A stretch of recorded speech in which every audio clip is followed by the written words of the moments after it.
Hi, and welcome back to Live at FDIC. My name is Mc Loone. I'll be your host today. With me is Jack Denning with Sourcewell.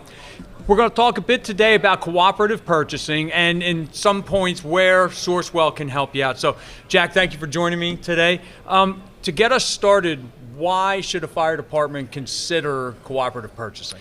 That's a great question, Chris, and thanks again for having us here. So the short answer to your question is to save time and money. That's what cooperatives are designed for. Sourcewell is another one. It is a cooperative. To better address this, we've recently we did a survey with a fire engineering webinar, and there were 100 registrants for that. Over 50 of those registrants stated the whole reason they're looking towards cooperatives and Sourcewell is to save time and money. Mm-hmm. Another great reason for that is in the fire rescue service, the power of choice is really important when you're making a purchase, so you can ensure that you have consistency with training, interoperability, and safety considerations. Mm-hmm. So using cooperative contracts is a great way to do that. It satisfies your procurement requirements while you get to choose the right equipment for you. Okay. We could keep going. We have 650 awarded suppliers, give or take a few at any given day. Those are all available on contract. They've responded to a competitive solicitation, and they kind of move forward through that. So once they have a contract, it's really easy to find and to use. So it saves you time because you get to find you get to work with who you want to work with. Mm-hmm. And I know we'll talk about that in a little bit, but you get to save time and you get to save money using cooperatives. So that's really great. And then Sourcewell is Fire Rescue GPO, and what that means is that a portion of every dollar spent using a Sourcewell contract goes back and is reinvested into local departments through chiefs associations. Okay. Now, whenever you're planning an apparatus purchase, there are a million things that you need to be thinking about. And when you add in cooperative purchasing, that adds a few more considerations. So what considerations are there for fire departments that are looking into cooperative purchasing? Yeah, absolutely. I mean, the first consideration is, can my entity use it? The short answer is most can use cooperatives. It really depends on local laws, but most are able to use cooperative contracts. Other things to consider: can I get the service and the training I need through my local dealer network? Sourcewell awards contracts at the national scale, so we're awarding to national manufacturers, dealers, and distributors in most cases, and then that's extended to your local dealers and distributors. Mm-hmm. So that's one of the things that you're taking into consideration. Make sure that you get the service you need, where you need it, and when you need it. Other things, will the contract allow me to purchase the equipment I want or need and have the installation and training available? Can you get what you need? And then the last thing to just check is, these contracts aren't awarded for all eternity, right? Mm-hmm. In Sourcewell's case, they're 4-year contracts. So you want to make sure that as you're going through this process and you're getting a quote, you need to see if that contract is going to mature or expire within that time. Do you have time to cut the purchase order, make payment, and what happens if they're not awarded again and you need to buy parts, materials, services with that? How is that impacted? So those are things that people should consider with that. Based on all of that, if there were a top 2 to 3 questions departments should be asking when they go to talk to whoever they're considering contracting with for that cooperative purchasing, is there like a top 2 or 3 questions that they should be asking when they get through the door? The things that they ask most of me, and I work specifically with agencies and departments that are looking towards cooperatives rather than overseeing those contracts. The first thing is, how can I use, or how do I know if I can use that contract? And I'm looking at my cheat sheet for those that are listening and not watching.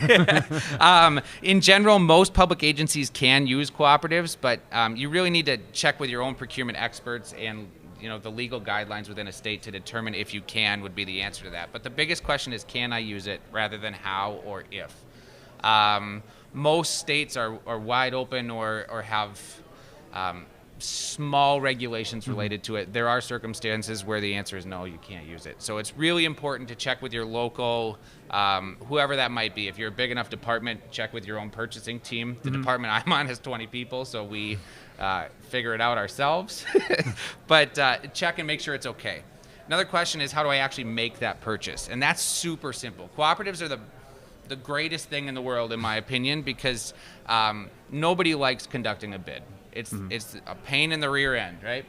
You have to advertise that bid or solicitation. You have to hope to God that the people you need are going to respond to that and the one that you really want, because usually there's somebody we want. Right. And you have to go through that whole process. The nice part about cooperatives and that question in general is you skip that whole part. So there's no advertisement, there's no evaluating of the solicitation, because Sourcewell or any other cooperative that has a contract like that, that's already been satisfied. That's a difference from it skips it. They're not just on a list. They were awarded a contract. So for you, if you wanted to use a cooperative, it's as easy as looking at, with Sourcewell, you look at the website. It's sourcewell-mn.gov. From there, you can browse all of the awarded contracts. Again, there's like 650 of them. It's not just fire apparatus or emergency supplies. There's tape flying at our heads. It's not just departments like that or contracts like that. There's everything from office and technology to furniture and things like that that people find value in. Once you've identified the supplier you hope to work with, you connect directly with your local rep. You say, hey, I want to purchase using Sourcewell. They're going to quote you just like they always do. You're going to get your quote. You as a department are going to go through that process, evaluate the quote. If you're going to move forward, you cut your purchase order directly to them. Okay. Yeah. Based on all that, and I think you already answered this question, but I just want to re-clarify one more time. How do I know if I can pursue a cooperative purchasing agreement? Is it just going to the authority that has jurisdiction and checking in with them, or are there other tools that are out there to use? So there's tools, and there's a lot of resources on our website. Okay. Sourcewell-mn.gov. You can check there. There's resources. There's an entire team dedicated to serving who we call clients. So there's people like myself who work directly with public agencies. So departments, we would rope that right up in there, and we'll help to determine that. At the end of the day, though, again, there's statutes and limitations and things that everybody is faced with when evaluating cooperatives. Most of the time, there's not really any hiccups. As long as you're registered with that cooperative, you're eligible to use it. So at Sourcewell, it's really easy to get an account number, if you will. Once you have that account number, hey, vendor X, Y, and Z, we want a quote for whatever it is we're looking for. You get your quote, and after you have your quote, it's good to have those conversations as well. Just one more time, making sure you're not missing anything, So that's kind of there. Just talk about some current trends in cooperative purchasing. I mean, we are right now in some very interesting times when it comes to purchasing fire trucks. I'm sure that it's probably impacting the cooperative purchasing agreements as well. So just talk about some of those trends. Yeah. So we've seen as a whole within public safety, the biggest trend that we've seen is that cooperative purchasing usage among fire departments is increasing. Okay. More fire rescue leaders are recognizing the value of utilizing cooperatives, and if they're not the ones in charge of the procurement itself, procurement departments are doing the same thing. It's across the board, we're noticing it's almost exponential growth over the last few years of use of cooperatives. So that's a big trend. Bagpipes are fun. I love it. That means it's starting. That means it's starting. The show floor I'm is super open. excited. That means you're late to your booth. That's okay. Other trends, fire apparatus sales are increasing through Sourcewell. Again, same, exponentially. Sourcewell is one of the many cooperatives we hear all the time. Hey, we're happy to use Sourcewell for that reason. So, if I decide I want to go with it, what do I do next? I guess what's the first step to learn more about cooperative purchasing in general or Sourcewell? Yeah, so again, I mentioned the website. That's sourcewell-mn.gov. Okay. Great place to start. There's a ton of information.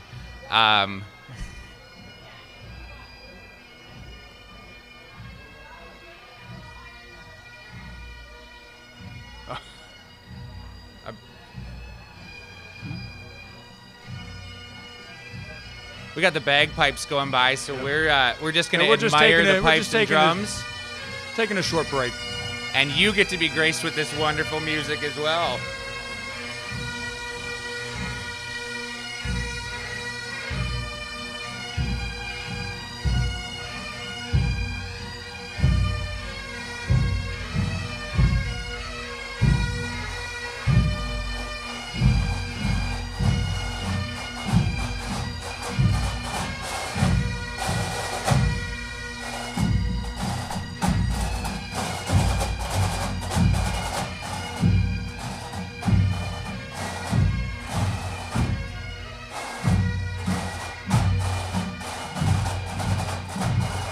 I've always wanted to play the bagpipes. What's that?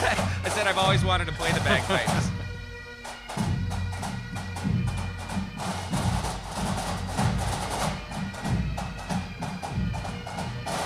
They told me I'd have to be flexible. Good.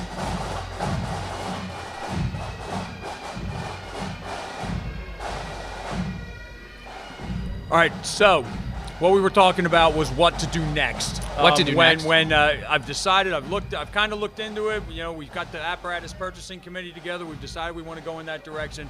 What do we do next? What are some of the steps we need to follow? Again, so there's great resources within the Sourcewell website. Sourcewell, two traditional words combined into one, dash like a hyphen, mn.gov. You can go there. You can find contact information to connect you with your rep. We're geographically focused, not necessarily located, but focused. The other thing you can do, you can call us to find out more, 877-585-9706. If you're here and happen to be hearing this, you can come see me in the booth, and you can make fun of my mustache. That's what everybody else has been doing. I did forget to tell you one other trend. Sure. Do you mind if I share with you quick? Go for it. So working in fire rescue service is more demanding than it's ever been. There's more equipment, more training than ever before, and because there's demand in all of those aspects of the job, we've seen more cooperative contracts being awarded. So it's not just apparatus. Most people are thinking of cooperatives as, hey, I can go buy that shiny new truck. You can get turnout gear, you can get SCBA, there's training simulators, there's buildings. That list goes on and on. So I forgot to mention that trend, and I wanted to make sure you all heard about that. So Good deal. Well, as you heard, the bagpipers are out. The show floor is open. If you are here and you want to visit Sourcewell's booth, it is at 5860. If they're not here, but they're listening and they want to learn more, what was the website? Just one more time. it's Sourcewell-mn.gov. Dash like a hyphen, not dot like a dot. All right, perfect. Well, again, this has been live at FDIC. My name is Chris Mc Loone. I've been your moderator today. I've been here with Jack Denning from Sourcewell. If you have any questions at all, go back, listen to it again. But as you heard, the show floor is open, so we got to get moving. I got to let Jack go back to his booth. So again, have a good one, everybody. Stay safe and enjoy.